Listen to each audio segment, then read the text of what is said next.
भारत ने अंतरिक्ष में अब तक की सबसे लंबी छलांग लगाई है। भारत का मंगल मिशन कामयाब रहा। मंगलयान मंगल की कक्षा में प्रवेश कर चुका है। इसी के साथ हम अंतरिक्ष विज्ञान में सुपर पावर की कतार में शामिल हो गए। आसमान में चमत्कार करने की तैयारी करीब करीब पूरी हो चुकी है। देश के पहले मैन्ड मिशन से पहले अनमैन्ड मिशन के तहत ह्यूमनॉइड व्योमित्रा को अंतरिक्ष पर भेजने की तैयारी की जा चुकी है। प्रधानमंत्री मोदी ने आज देश को बड़ी खुशखबरी दी है। देश के नाम संदेश में पीएम मोदी ने अंतरिक्ष में भारत की कामयाबी की जानकारी दी। भारत अब उन चुनिंदा देशों के क्लब में शामिल हो गया है जो लाइव सैटेलाइट को मार गिरा सकता है। ये सारे पराक्रम अचानक बीते 6 सालों में ही क्यों होने लगे? क्या इससे पहले देश में प्रतिभा नहीं थी, सामर्थ्य नहीं था, साधनों की कमी थी? था तो सब कुछ, बस कुछ अगर नहीं था तो वो थी सरकारों की इच्छा शक्ति।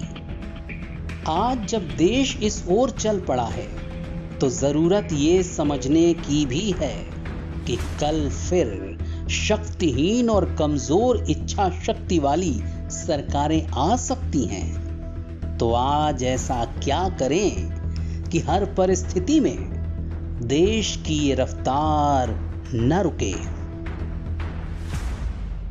31 मई को अमेरिका से आई इस खबर पर नजर डालिए। जब दुनिया की बड़ी बड़ी सरकारें कोरोना से जूझ रही थी, कई देश लॉकडाउन में थे, अमेरिका बेहाल था, तो अमेरिका की ही ये कंपनी इतिहास रच रही थी। प्राइवेट कंपनी स्पेस एक्स ने नासा के 2 अंतरिक्ष यात्रियों को अपने रॉकेट से अंतरिक्ष पहुंचाया और ये कारनामा करने वाली वो पहली प्राइवेट कंपनी बन गई। दूसरा उदाहरण भारत का है, खुद को आत्मनिर्भर बनाने का। इसी संकल्प के तहत एक फैसला मोदी सरकार ने भी लिया है। प्राइवेट सेक्टर के लिए अंतरिक्ष का रास्ता खोल दिया गया है। अब भारत में भी निजी कंपनियां सैटेलाइट लॉन्च कर पाएंगी। अंतरिक्ष आधारित सेवाओं में भी प्राइवेट कंपनियों को दूसरी सेवाओं की तरह बराबर का मौका दिया जाएगा। अंतरिक्ष अभियानों का भी निजीकरण किस किस चीज को प्राइवेट हाथों में देगी ये सरकार?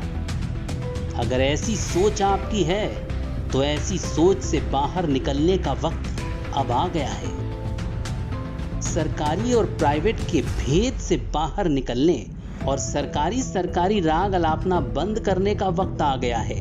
नहीं तो भारत यूं ही पिछड़ा रह जाएगा। सरकारें तो आती जाती रहती हैं, आज मजबूत है तो कमजोर भी हो सकती है कल। अमेरिका जैसा दर्जा चाहिए है तो कदम भी वैसे ही उठाने पड़ेंगे। पुराना सिस्टम और सोच दोनों को बदलने का वक्त आ गया है और मोदी वही कर रहे हैं।